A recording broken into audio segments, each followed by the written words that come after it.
Okay, so here we go. Bellringer for today. Just watched the video on the Doolittle raids. Posted that to your assignment yesterday. So describe the Doolittle raids, detail the significance of this event. We also talked about the Battle of Coral Sea. So I'd like to describe that as well after we're done with this Bellringer. So I'll give you a few minutes, jot this down. We'll get rolling.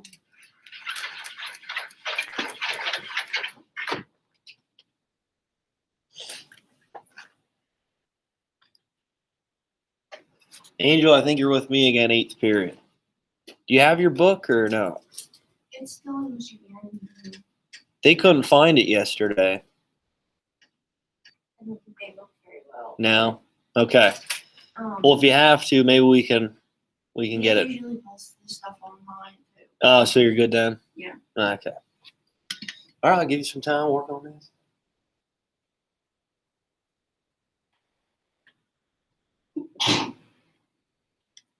Bless you, Haley.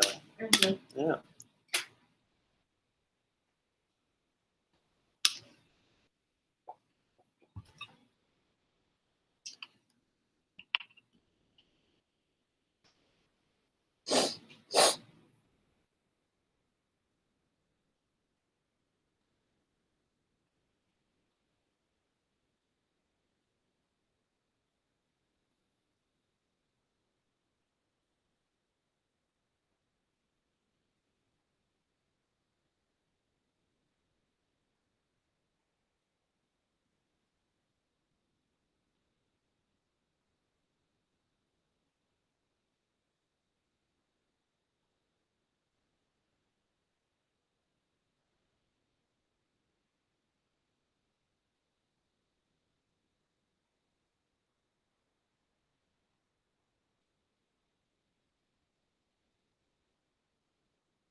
All right.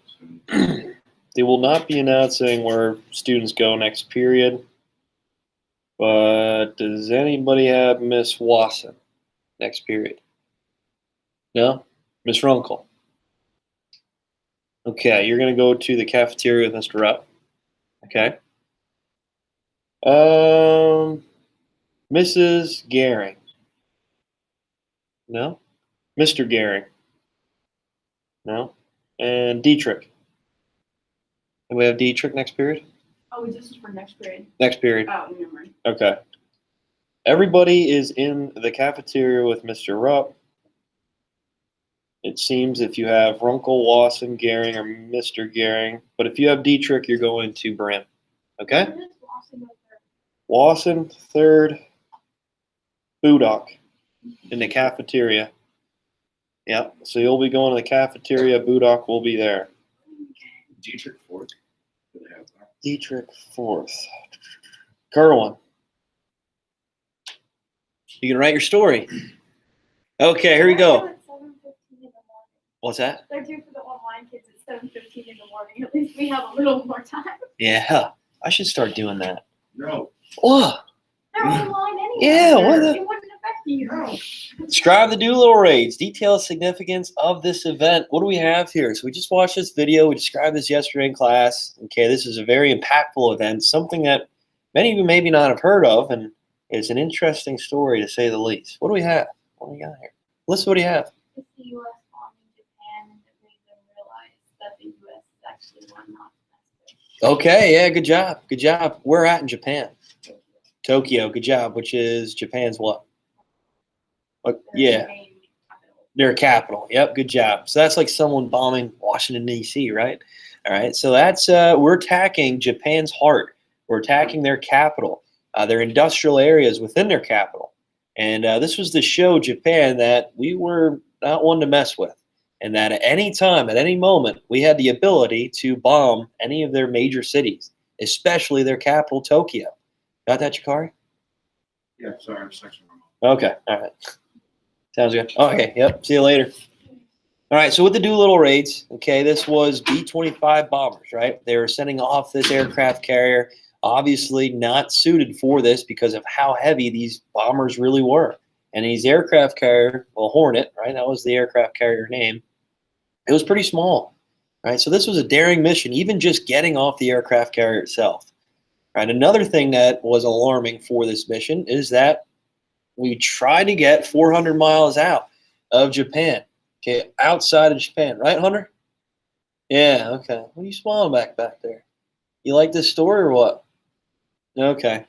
All right. So it was about we wanted to try to get 400 miles outside of the border of Japan, but we got towards around 600 miles, and then we detected a parole ship. Okay, we thought it was a fisherman ship or something like that because of how small it really was. And Doolittle's like, nope, we're doing it. Okay, we might run out of fuel, but that's a risk we're willing to take to try to seek revenge on Japan and to show them that we are a dominant force to be threatened with, especially right after Pearl Harbor, after the Philippines fell, and after the Bataan Death March. The United States had to do something, right? We had to retaliate. We had to show that we were capable of attacking Japan at any moment. So around 600 miles out, Doolittle, 16 bombers, right? They set off. They made successfully off the aircraft carrier. Okay, flew over Tokyo, destroyed much of the capital, many of its infrastructure. I believe 50 to close to 100 Japanese citizens died. Right? And obviously, more of a morale booster for the United States, and more of really just a shock and a psychological effect to the people, citizens in Japan. It's like, oh my gosh, they attacked our capital. Right? Maybe we shouldn't have woken that sleeping giant, right? Okay, that's going to be the first of many attacks on Tokyo. We'll talk about the Tokyo fire raids a little bit more in detail here soon. But this is going to be a constant bombardment throughout the remainder of the war. Tokyo is literally going to be ashes after around 1945, because the United States is going to continue these bombing runs throughout the remainder of the war to try to make them fold. Okay. And we know these bombers landed in China, tried to land in China, most of them. Okay, I believe around 8 to 10 of these soldiers, these airmen died in this mission. Okay, one plane actually landed up in the Soviet Union.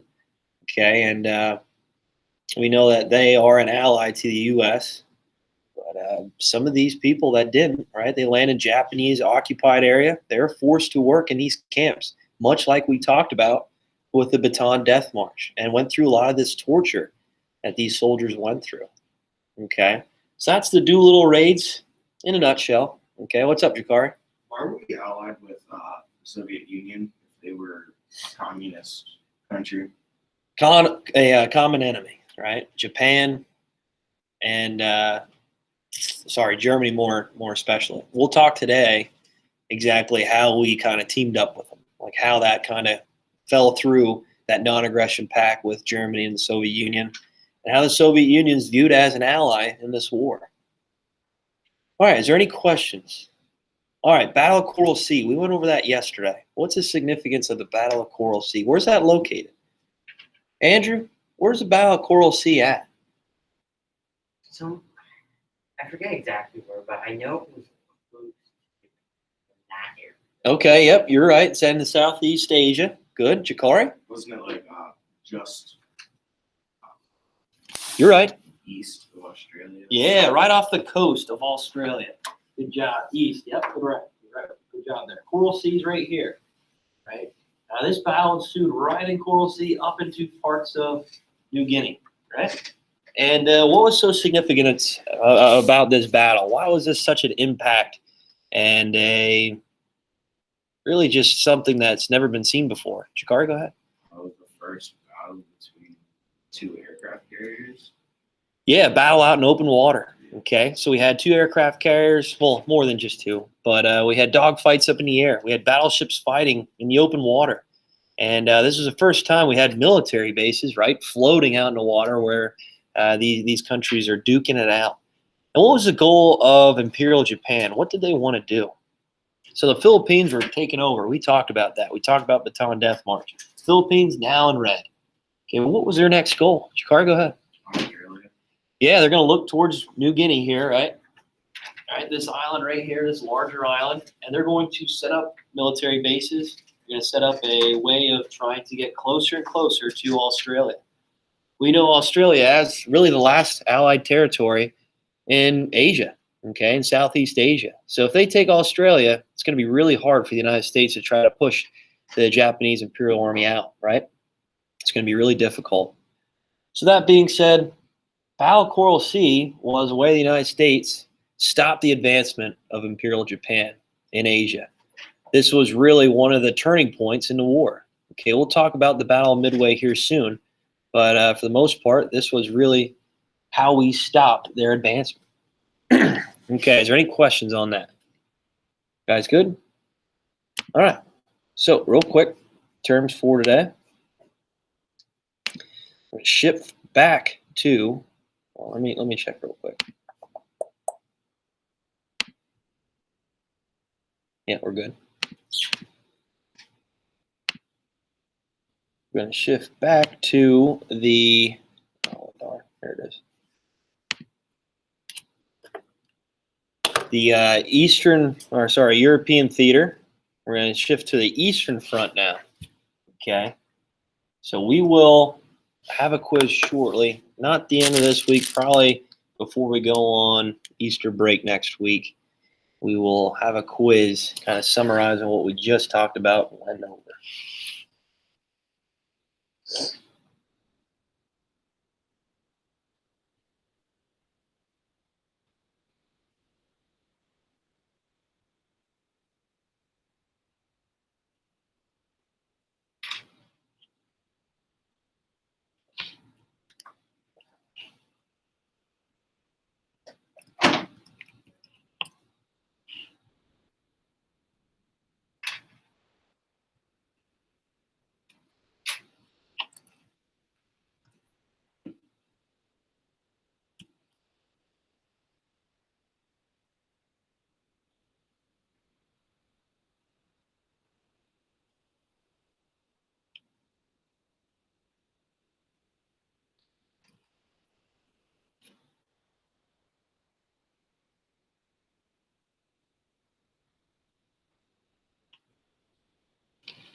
All right, so let's go over this real quick. Operation Barbarossa. What do we have? What do we got here? Andrew, what do you have, buddy? I have that Operation Barbarossa was the code name for the invasion of the Soviet Union by Nazi Germany and some of its Axis allies, which started on Sunday, June 22nd, 1941. During World War II. Good job, good job. So, really, the start of summer here, 1942, Germany, the Wehrmacht, right? You guys remember talking about the Wehrmacht? Okay, Germany. Right, so Germany now kind of gave up on trying to invade Great Britain. That's where we left off. The Blitz. You guys remember? Andrew, remember that? Yeah, so rather than trying to invade Great Britain, they kind of left them alone. They did constant bombing runs over Britain for the remainder of the war, but now Hitler's looking for something else. Right? Hitler here in Europe is looking to attack the Soviet Union, right? And he viewed the Soviet Union as the biggest enemy. One reason, main reason, because of communism, Jews, right? And they wanted to try to expand their what? What was that called? A living space. You guys remember? What was that term called? Lebensraum. Good job. Lebensraum. Look at the Soviet Union. Look how large it is, right? Oh, modern day Russia up here on the map. So the Soviet Union is so large and so big, and it offers so much resources and raw materials that if Germany can capture the Soviet Union, that really means that they can be self-sufficient on resources and raw materials, and they can last this war pretty long, right? They'll have the growth of agriculture, crops, food, you name it. And at the same time, they'll have oil, natural gas to fuel their industries and their tanks and their armored vehicles and all these other new weapons that they're coming up with.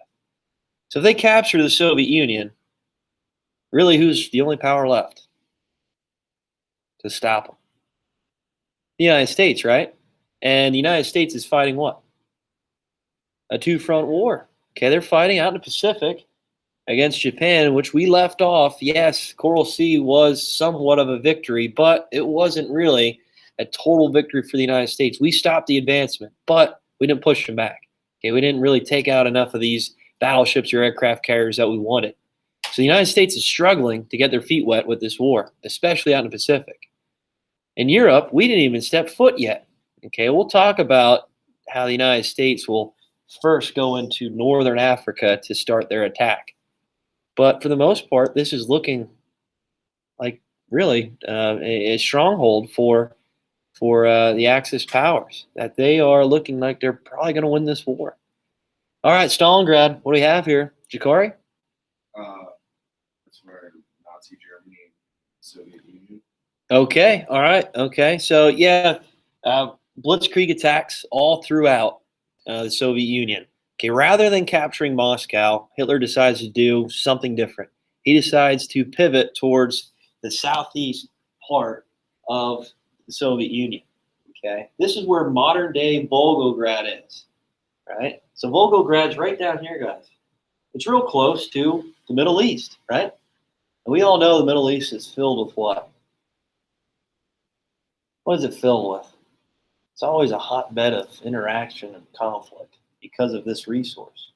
Oil, exactly. Oil, right? So rather than taking Moscow, Hitler kind of stops and says, yeah, let's just be self-sufficient on oil. Let's head towards Volgograd, modern day Stalingrad, right? So we can capture some of these oil fields here in the Caucasus region, which is the next term. Okay. All right. And it looked like he was going to capture it. He was moving at an advanced rate and fast pace using, oh, bless you, using the tactic blitzkrieg. We all know what blitzkrieg is. Okay. All right, the Caucasus, what do we have here? Haley Ryder, what do you have? It was a name given to the series of Axis and Soviet operations in the, how do you pronounce that word? The Caucasus? Yeah, in the Caucasus area of the Eastern Front of World War II on July 25th, 1942. German troops captured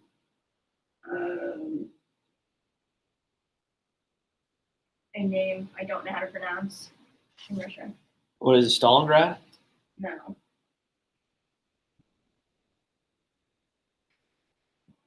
Rostov on Don. Okay, all right.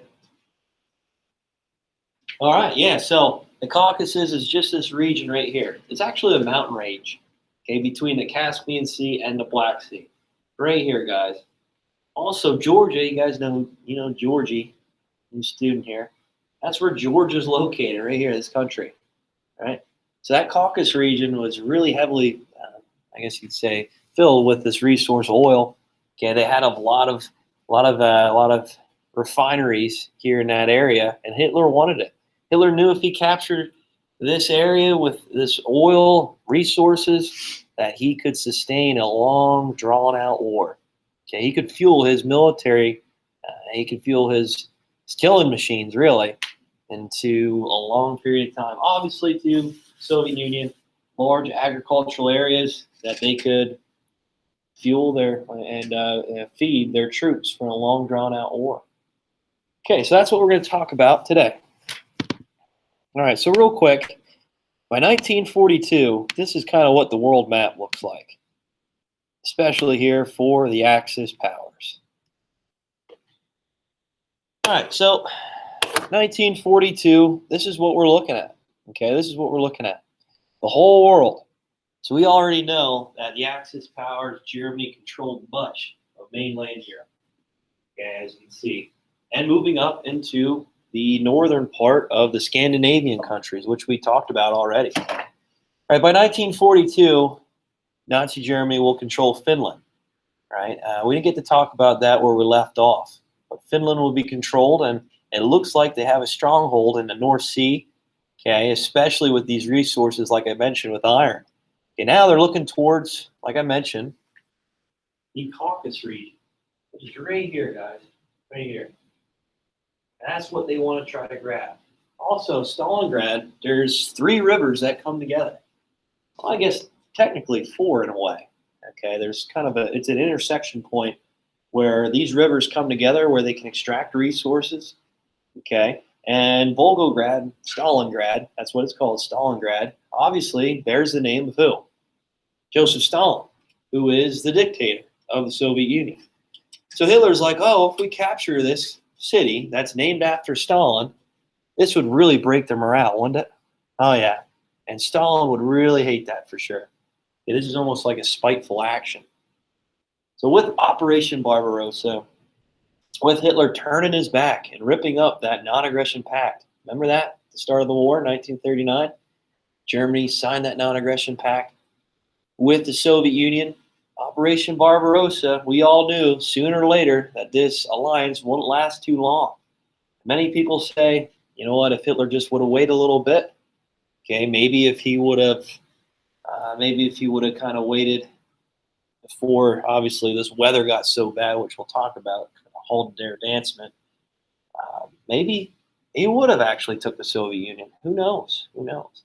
But Hitler knew if he just let the Soviet continue to build, right? With the Soviet Union with those 5-year plans, sooner or later, the Soviet Union would be an unbearable match, matchup that wouldn't really fare well for the German army, the Wehrmacht, because they have so many men, they have so many troops, they have a lot of different forms of technology that's actually advancing at this time. So it was almost like a perfect timing for Germany to attack, but fortunately for the Wehrmacht, it was halted, which we'll talk about. What's up, Jakari? Did you say something? You want to say something? Yeah. Did Germany and Japan know they were working together? Yes. I mean, at this moment, it was more just Germany hoping and praying that they could keep the United States at bay in the Pacific. Really, just hoping that they would try their best to keep the United States preoccupied, as obviously Germany was trying to take over the Soviet Union. Because they knew if Germany had to split up and fight a 2-front war, it'd be really hard and difficult to accomplish. But anyway, we know Japan conquering many of these lands out here in the Pacific. Look at that, the Philippines taking over. And over here in Europe, we know Germany as being this dominant threat. Okay, real quick. I'm going to go over 2 slides. That's it.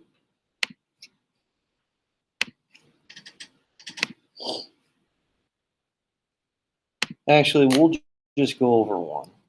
Let me just see real quick. Yeah.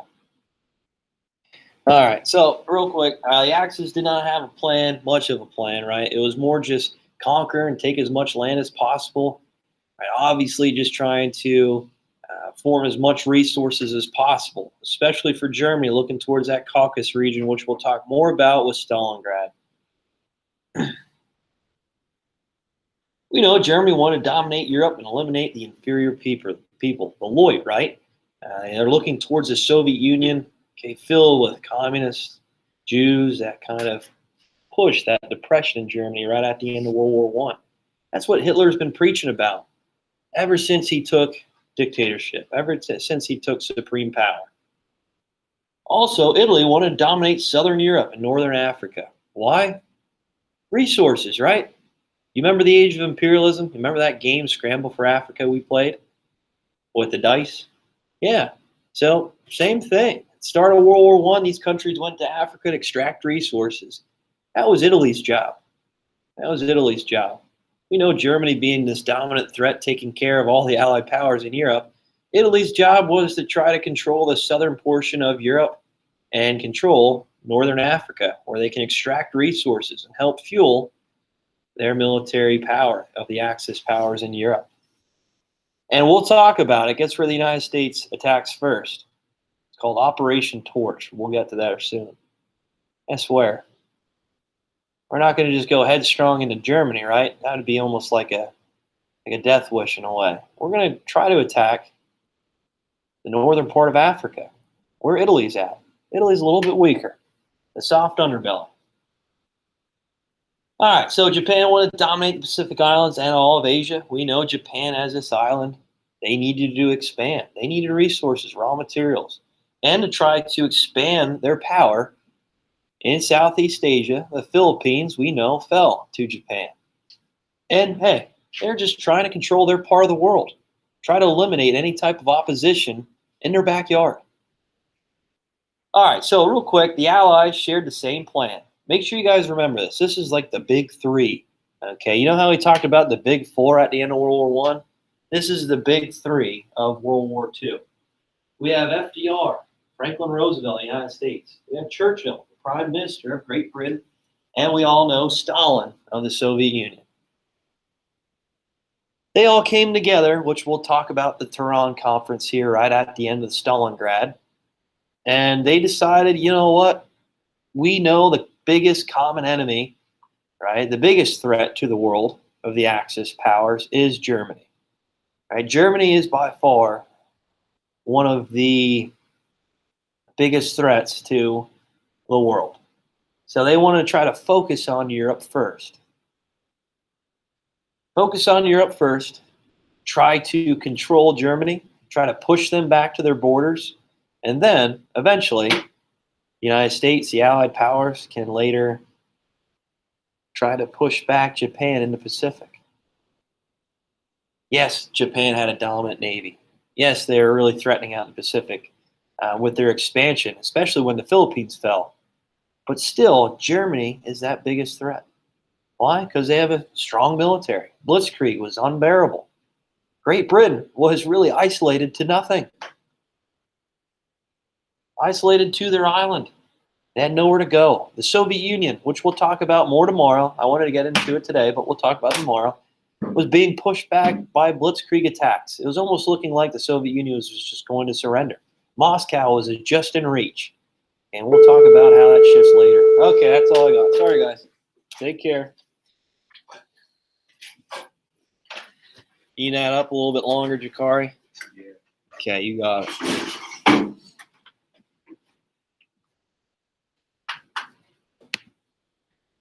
Hold on, it's coming back up my prompt. There it is.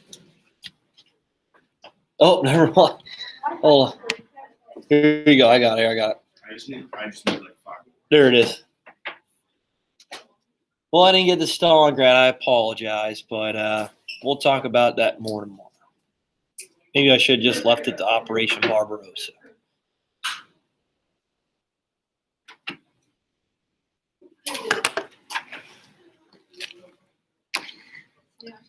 See you, Angel. Thank you. Good?